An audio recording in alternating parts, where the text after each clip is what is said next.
Caryn Hartglass, thank you so much for coming to your space. It's Lincoln Center. Yeah. You've done a lot of work here. What have you done in the past here? For 5 years, I had the Taste of Health Food Festival, which was an all-vegan food festival. We had speakers, activists, chefs, lots of exhibitors, lots of healthy food, and it was an amazing event. This is such a great space. I don't know, there's a very peaceful energy here, so it was a great place for a vegan festival. And we had every year somewhere between 5,000 and 10,000 people attend. So it was a huge event. I stopped when they renovated this space. Yes, and it took a long time. It was about 3 years, and now it's Yes. back, and here we are. I know you were with EarthSave for a number of years. Yeah, I ran EarthSave International for about 8.5 years as the executive director, and recently I founded my own nonprofit called Responsible Eating and Living. The acronym is REAL. REAL. R-E-A-L. It's responsibleeatingandliving.com. It's a mouthful, but it gets you there. Right now, we just launched in July 2011. We have over 100 recipes. We're putting up recipes all the time, and that's from soup to nuts, appetizers to soups and main dishes, lots of great desserts, many of them gluten-free and vegan. Oh. And I make most of them at home, shoot the picture and put up the recipe. And I do 2 weekly podcasts with the Progressive Radio Network here in Manhattan. One's called It's All About Food on Wednesdays from 3 to 4 p.m. Eastern Time, and one on Sunday called Ask a Vegan from 7 to 8 p.m.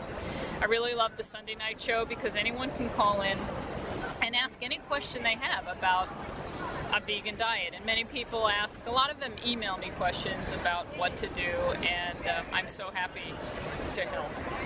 How are they archived or? Yeah, they're all up on the website, responsibleeatingandliving.com.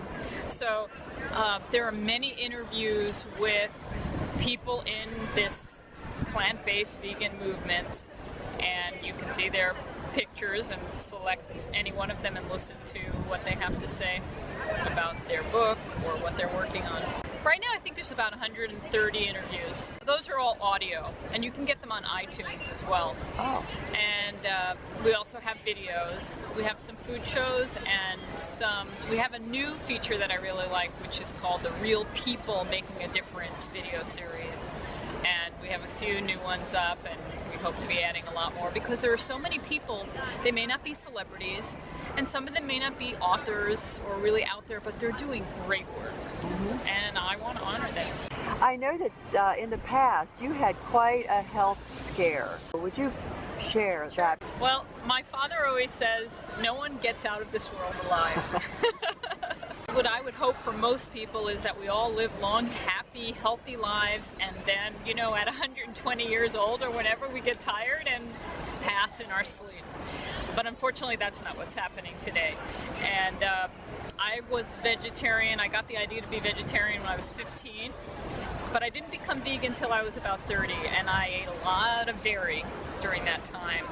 And I think that had something to do with one of the causes of why I got what I got, which was advanced ovarian cancer.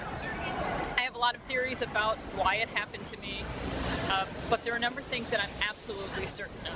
One is the survival rate for what I had is very, very dim. About 10 to 20% of the people who get this disease at that stage don't live much after they're diagnosed. And I know that my diet didn't prevent me from getting the disease, but I believe I had it a very long time, and I lived with it. And then once it was diagnosed and I had surgery, the diet kept me strong through all the medical treatment, you know, because some medical treatment can really kill you. Yes. Chemotherapy for one, and I had 3 surgeries in a year. And there are lots of reasons behind that. Some mistakes were made. But there are a lot of things that got me through all of it, and that was a very healthy plant-based diet. And the thing that I really believe in is green juice. which is juice made from lots of dark leafy green vegetables, kale and collards, and then you can add in celery and a little lime with the rind and some ginger, and it's a great drink, and I have about 16 ounces every day. Can you give an indication of what somebody could do with a blender and Sure. get some of these? Well, blended salads are very good. It's not the same as juicing, and a lot of people confuse the two. And so if you're just looking for some good nutrition and you want another way to eat greens, because dark leafy green vegetables are the most important thing for all of us to eat, because they boost the immune system, they have lots of great anti-cancer fighting properties, they're just the top of all the things we can eat. So we want to eat them any way we can. Steamed, raw, in salads, raw in juice, or raw in a blended salad, or all Put in a different ways. soup. Just any way you Any way can you eat can get them. And so sometimes in a blended salad it's nice. So usually you take a green like kale or spinach or collards and a few leaves of that in a blender with what I like to say a fruit and a fat. So the fruit can be anything you like. Can be berries. I think that's easiest. Fresh or frozen berries. Makes it more like a frozen treat if you're using frozen berries. You can add liquid, it could be water, it can be juice, it can be a non-dairy milk of choice, just to get everything moving around. And then a fat, like avocado or coconut or maybe some nut butter. And fat is really important. A lot of people are scared of fat and think fat makes you fat, but we all need the macronutrients, protein, carbohydrates, and fat, and we need them from whole foods. And the interesting thing about dark leafy green vegetables is that most of the nutrients in dark leafy green vegetables are fat soluble. And so in order to get the most out of them when you're eating them, you need to have a little fat in them. And that makes it fun. That makes it taste good. So a blended salad, the greens, the fruit, and the fat with a little liquid, and they're great. It's a great way to get greens, but it's not a juice. And if you're looking to heal from some health crisis, or you need more energy, or you just want to stay super healthy, juicing enables you to cram nutrients. So it takes the fiber away, and fiber is important, and you definitely need to get it in your food. But in addition, instead of taking lots of supplements, you get all the nutrients you need from whole, dark green vegetables, and juicing enables you to get lots of them. Do you have a favorite juicer? Well, I pretty much look for what the most economical organic produce I can get at the time. And so sometimes kale is available, sometimes collards are better, sometimes they're all the same, or sometimes they're all expensive. Sometimes I use dandelion greens, parsley. I like to use the stalks from broccoli. They make a lot of juice. And people don't like to eat the stalks of the broccoli, and put them in the juicer. It's a great place for them. Watercress, love it. And so I might take a mix of all of these greens or just use one. When you're dealing with leafy greens, Yeah. you really do need a juicer that will handle leafy greens, and that is a very specific type of machine. If you really want the maximum energy, you really need to be able to what we call juicing, and you need a special juicer. Well, there's a wide range of juicers, and I've seen some for like $70, and then some are close to like $1,000 or more, and they all do different things. But the inexpensive ones will juice. They're just really noisy, and they may not be as efficient. And so something I like to do is, what happens is you put the vegetables in the top, and you press it all in, and the juice comes out one end and the fiber comes out another. I take the fiber and put it back in and juice it a number of times. That will improve the efficiency. You get more juice. So if your juicer isn't that powerful, that's how you get it to work better for you.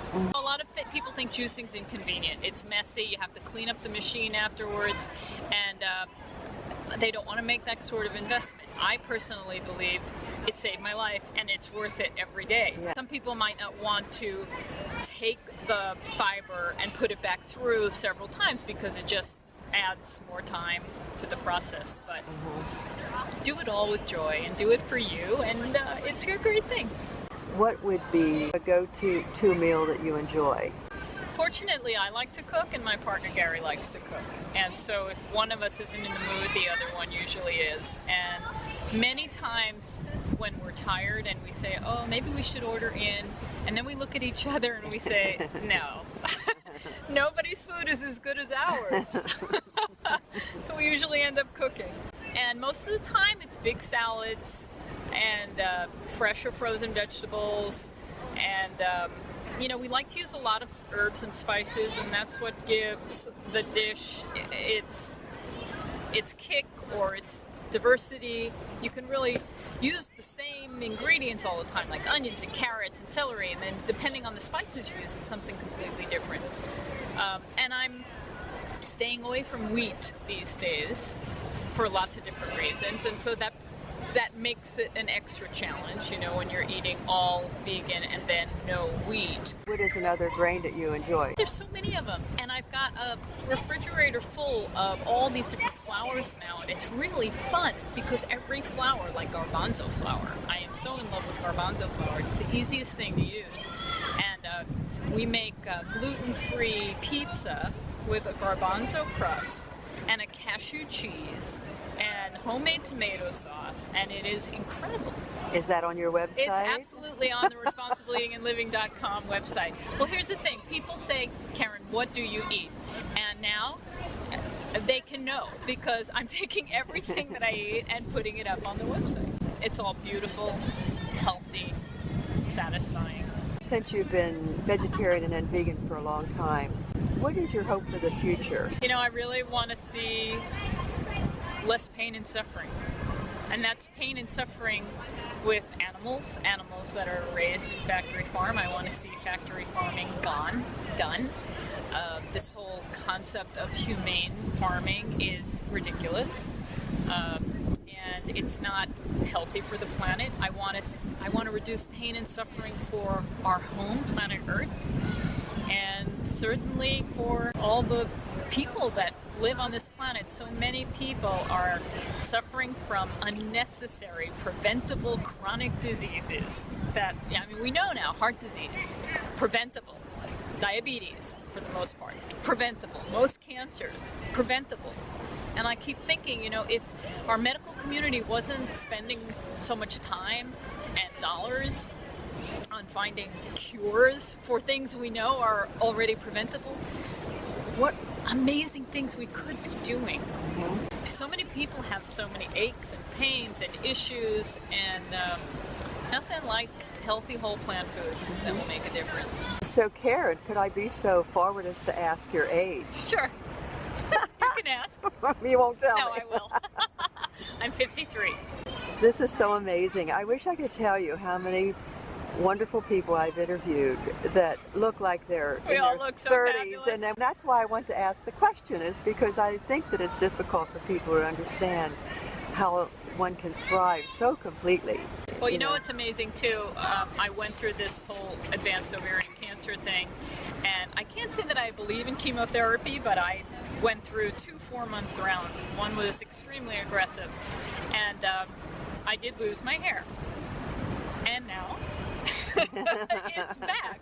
And to me, this is all green juice. That's Green wonderful. juice made this hair. Thank you so much, so Thank much. you.